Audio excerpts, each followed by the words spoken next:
welcome to another edition of Tire Talk. We're talking about the Revoslot Toyota GT1 this time around. I got a few little things I'd like to show you. We're going to start off with some silicone options. Over here, we're going to talk a little bit about the wheels, and then we're going to talk about some Paul gauge tires. So let's get right to it. Okay, so what we need to know is that Revoslot did change the wheel sizes after the Marcos there, and they went to a wider wheel. Now this is the front wheel and the rear wheel of this car. The front wheels are they are the same size. They are the old rear wheels. Now when the cars were first introduced, Quick Slicks came out with a tire, and it's the RS75, and it will fit that wheel perfectly. However, it'll also fit this wheel with a slight little addition, and that's exactly what I'm going to show you. Okay, so to use the RS75 on the wider wheel, I simply use an O-ring. The O-ring is that size right there. You're talking 5/8 by 1/2 by 1/16. I picked it up at Ace Hardware. You'll go to your any hardware shop or wherever you go to find them online. But pretty common little O-ring. And what's going to happen is, as you notice, the flange is here.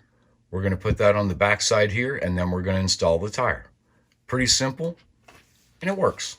Okay, I've installed the O-ring on the wheel, and then the tire. You'll notice that you would not have to sand the O-ring or anything. The diameter is just fine. So it works great, holds the tire in place, nice and secure, and now you can use this tire. Why would you use this tire? Well, let's just say you have a bunch of these tires that you purchased when you started collecting Revoslots for the smaller wheels, and you'd like to use them without buying new tires. That's just a simple retrofit. So just in case you were wondering, some of you and have asked that question, the O-ring trick, well, it does the job.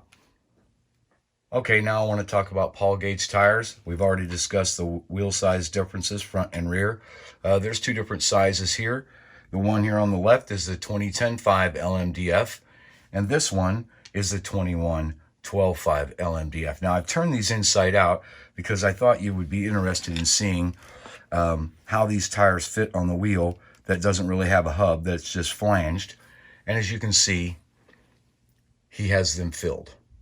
You'll also notice that these grooves will probably match the Thunder Slot wheels too, but we won't go into that right now. Anyhow, these are the tires that you would want to put on these wheels. Now, this one would be for the older, smaller wheel, the early Porsches and Marcos for the rear, and this would be for the ones we're using now with the larger wheels. So once you put these on here, you can sand them just on a sanding block, and you are ready to go.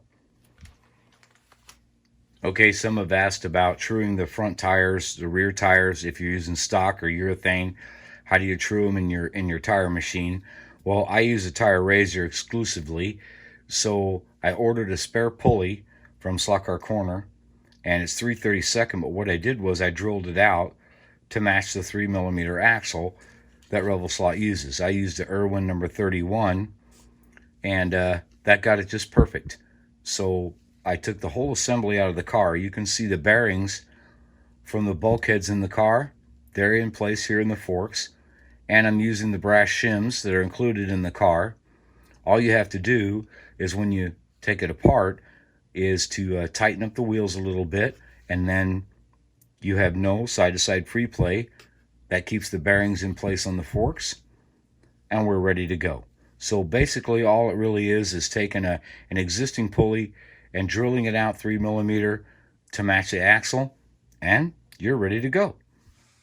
Okay, so now the fronts are sanded. These are stock. I've assembled that, so it's back in the car now. Everything's good to go. I got the deeper guide installed, and I went with TS 43s. That's my preferred tire for this car. So Quick Slicks on the rear, stocks on the front that are sanded and trued. Now it's time for our road test.